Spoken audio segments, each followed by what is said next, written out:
coming back to yourself, can you dive a little deeper into what your personal practices are? I'm so curious.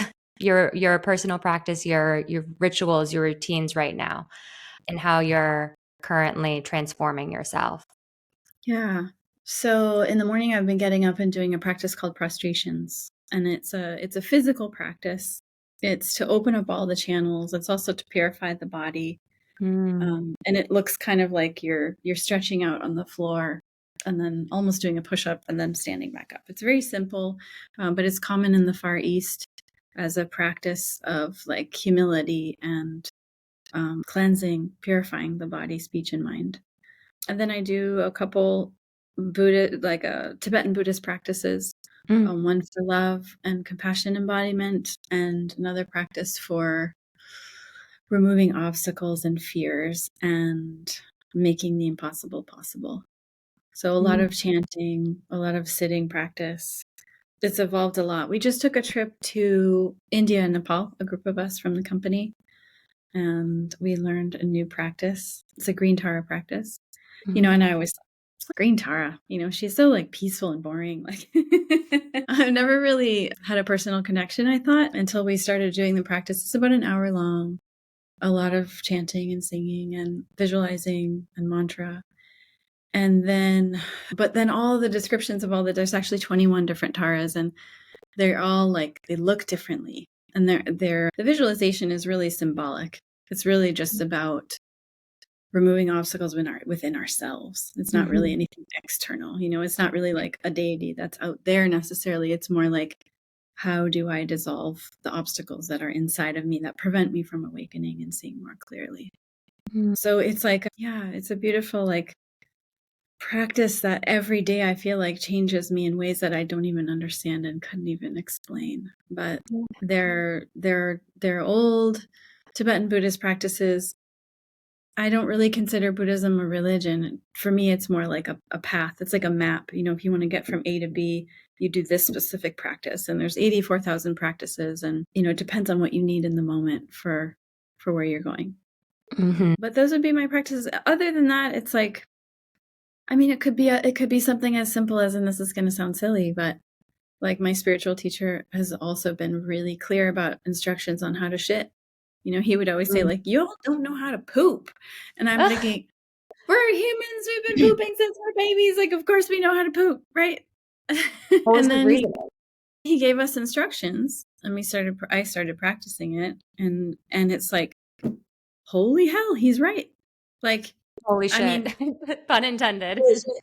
yeah, I mean, it's like you think you know how to poop, and then it's like you do this certain set of exercises, and I'm happy to share. And then suddenly, instead of just like, oh, I feel the urge, I go, and then it's done and over, and like, I gotta go.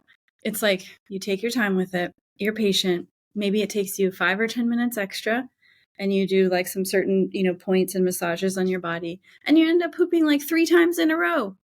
And then I'm thinking, where was all that shit before? Like that just stayed in my body and like fermented for days and days Oh, until, I that's mean, nasty.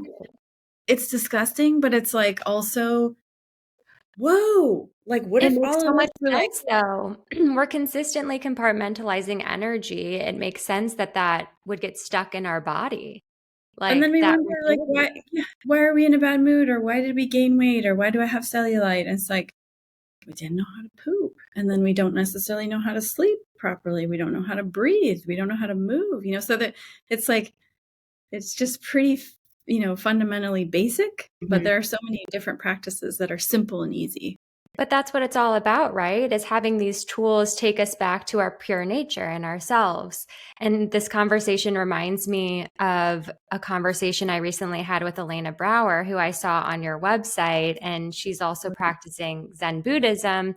And it's just this resacreding of life and the simplicity and Mhm. about eating and moving and breathing and just resacreding that and finding the wonder in that and the intentionality in that. And I think that's really the love and gratitude. It's like that's what flower essences are at the core, is just like that pure simple nature.